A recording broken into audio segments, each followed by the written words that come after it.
Hello viewers, अपने channel chemistry and biology study classes में आपका स्वागत करते हैं। आज का केमिस्ट्री का टॉपिक है जो है क्या होता है जबकि। इसमें अपूर्ण समीकरण आती है और इसकी संख्या 3 से लेकर 5 होती है, जो मार्किंग के आधार पर 5 नंबर की होती है। ये कार्बनिक और अकार्बनिक दो तरह की होती है। आज हम आपको अकार्बनिक रसायन की क्या होता है जबकि समझा रहे हैं या वीडियो बना रहे हैं।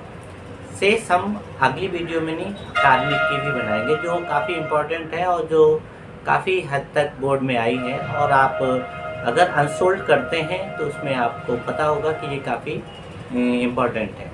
तो चलिए वीडियो स्टार्ट करते हैं। पहली समीकरण है क्लोरीन की अधिकता में अमोनिया से क्रिया। ये पहली और दूसरी की हिंदी में थोड़ा सा गड़बड़ है। क्लोरीन की अधिकता में अमोनिया से क्रिया और दूसरी में है अमोनिया की अधिकता में क्लोरीन से क्रिया। ये दोनों समीकरण जो है अलग अलग हैं, एक ही नहीं है। और अक्सर हम लोग गलती करते हैं और एक ही समझ लेते हैं। तो पहली है क्लोरीन की अधिकता में अमोनिया से क्रिया कराने पर, तो क्लोरीन की अधिकता है Cl2 प्लस NH3। किस में क्या बनेगा NCl3 प्लस HCl। अब यहाँ पर H की संख्या 3 है, यहाँ 1 है, 3 हो जाएगी। Cl यहाँ 3 है और 3 इसमें, इसका मतलब है यहाँ पर 6 लगेगा। तो अब आपको दिख रहा है कि यहाँ पर अमोनिया की तुलना में क्लोरीन की संख्या, यहाँ 3 आएगा, 3 और 3 6, 3 दूनी 6। अमोनिया की तुलना में अमोनिया का मॉलिक्यूल्स की संख्या 1 है और क्लोरीन की 3 है। तो क्लोरीन की अधिकता में अमोनिया से जब भी क्रिया कराई जाएगी तो नाइट्रोजन ट्राइक्लोराइड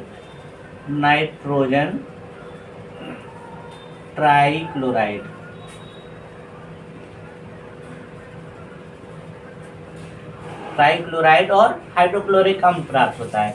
नाइट्रोजन ट्राइक्लोराइड एक विस्फोटक पदार्थ है।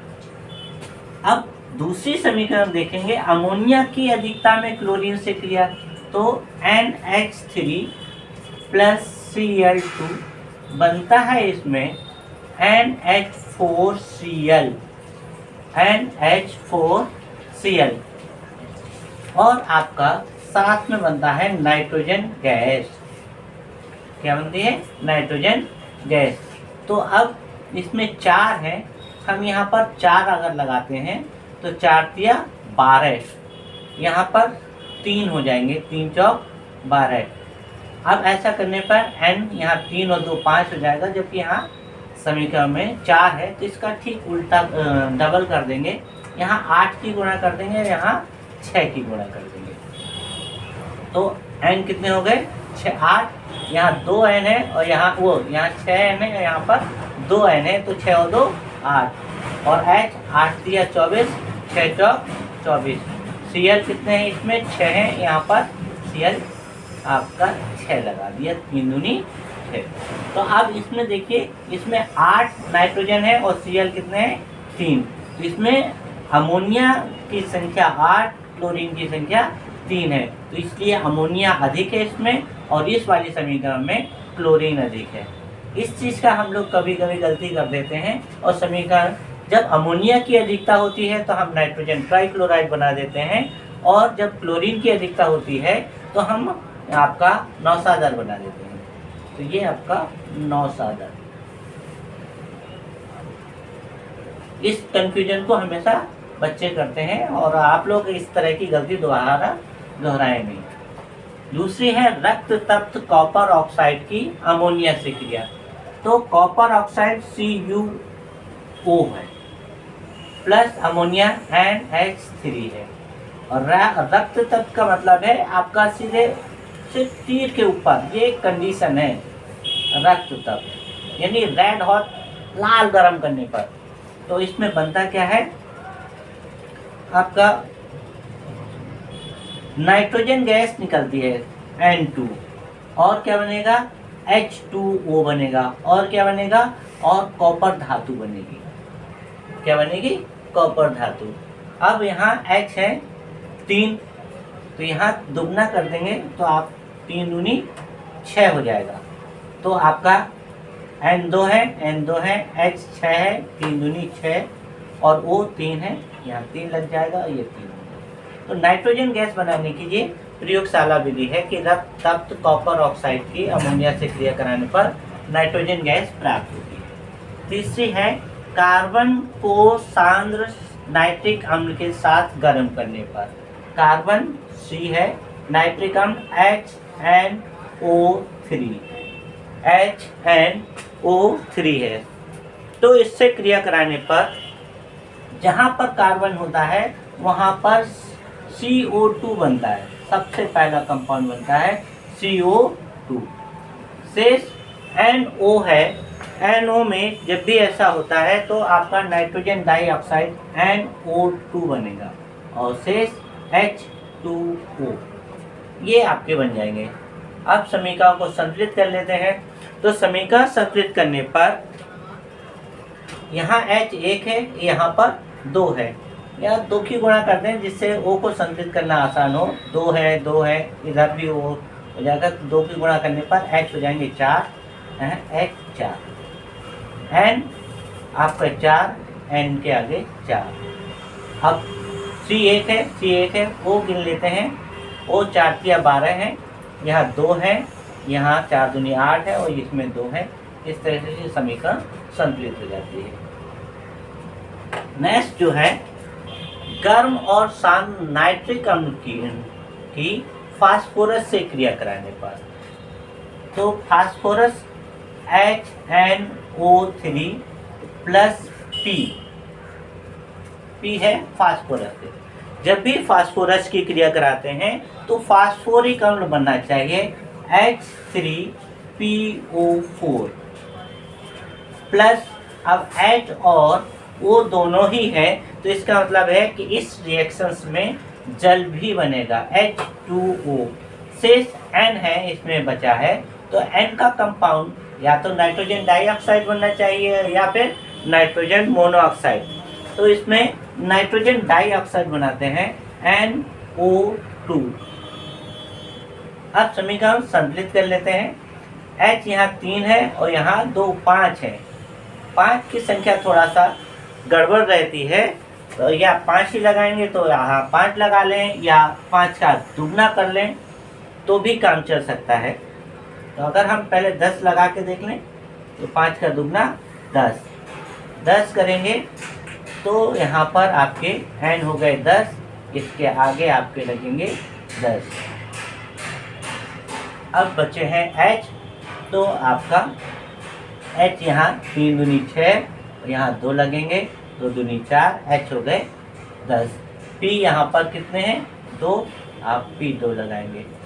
O 10 या 30 इधर है, यहाँ 4 दूनी 8, 8 2 10 और 10 दूनी 20। समीकरण संतुलित है। लेकिन अगर आप किसी कारण से इसे इतनी बड़ी ना करें और इसमें सभी 2 से कटने वाली संख्या है तो 5HNO3 प्लस P प्लस नहीं इसमें H3PO4 फास्फोरिक अम्ल प्लस H2O और प्लस नाइट्रोजन डाइऑक्साइड आपका 5 के रूप में बना दें। ये भी संतुलित है, दोनों में से एक कर सकते हैं, आपके पास ऑप्शन होता है। नेक्स्ट आपका जो है वो है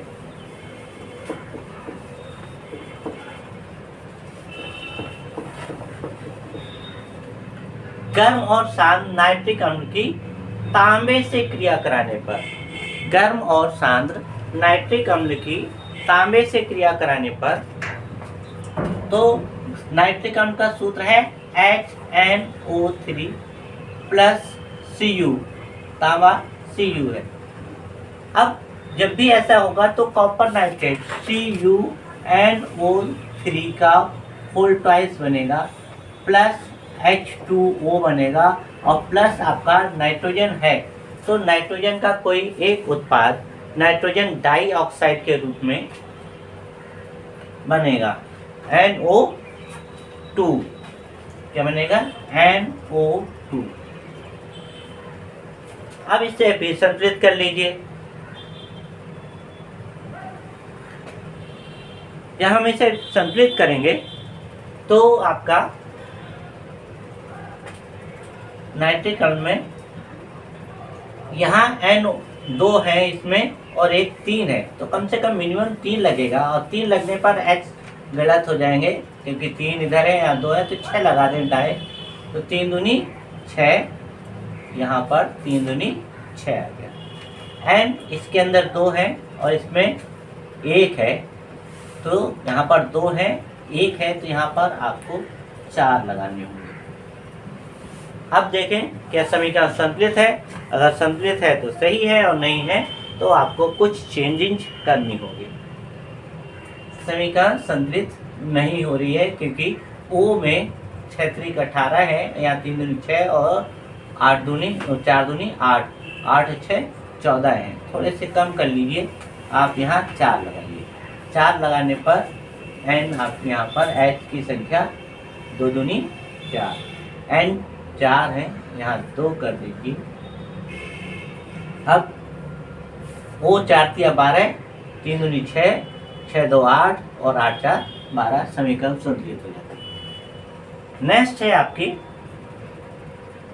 मैग्नीज डाइऑक्साइड को हाइड्रोक्लोरिक अम्ल के साथ गर्म करने पर manganese dioxide MnO2 plus hydrochloric अम्ल है HCl।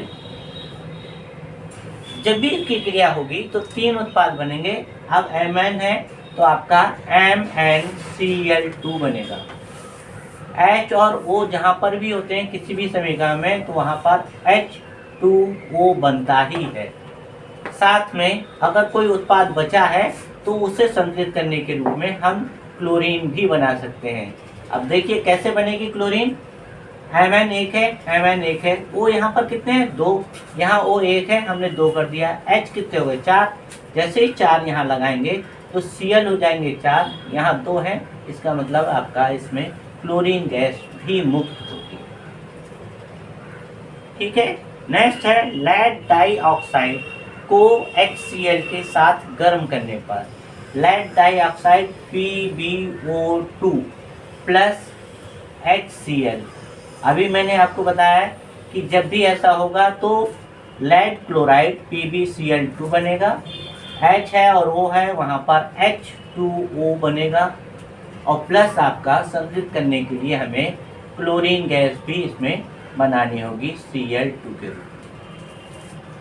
संतुलित कर लें। O यहाँ पर 2 है, यहाँ 1 है, 2 की गुणा हो जाएगी, H 4 हो जाएंगे, यहाँ 4, Cl 4 है, 2 इसमें और 2 इसमें, 4, इस तरह से ये क्लोरीन गैस मुक्त हो जाएगी। नेक्स्ट है आपका सल्फर डाइऑक्साइड की क्लोरीन जल से क्रिया कराने पर सल्फर डाइऑक्साइड का सूत्र है SO2 प्लस Cl2, क्लोरीन है, प्लस जल है।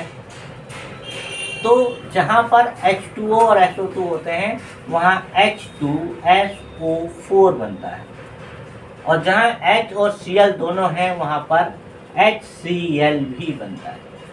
अब समीकरण संतुलित कर लें। Cl यहाँ 2 है तो 2 से गुणा करनी होगी, H 2 दूनी 2 इसमें और 2 इसमें, 4 है, 2 से गुणा कर दें। S 1 है, 1 है, O 2 है और इसमें 2 ये हैं 4, तो समीकरण संतुलित है। नेक्स्ट है सूर्य के प्रकाश की उपस्थिति में सल्फर डाइऑक्साइड की क्लोरीन गैस है, तो sulphur dioxide SO2 plus Cl2 chlorine gas का, तो इसमें सल्फ्यूरल क्लोराइड बनता है SO2Cl2, इसका नाम है सल्फ्यूरल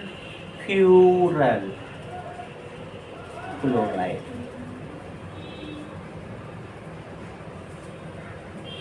सल्फ्यूरल क्लोराइड, ये कंडीशन है, यहाँ पर आपका सूर्य का प्रकाश है।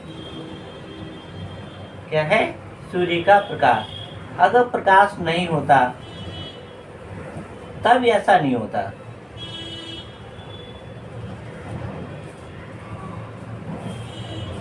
तो आज की वीडियो में इतना ही, नेक्स्ट वीडियो में। धन्यवाद।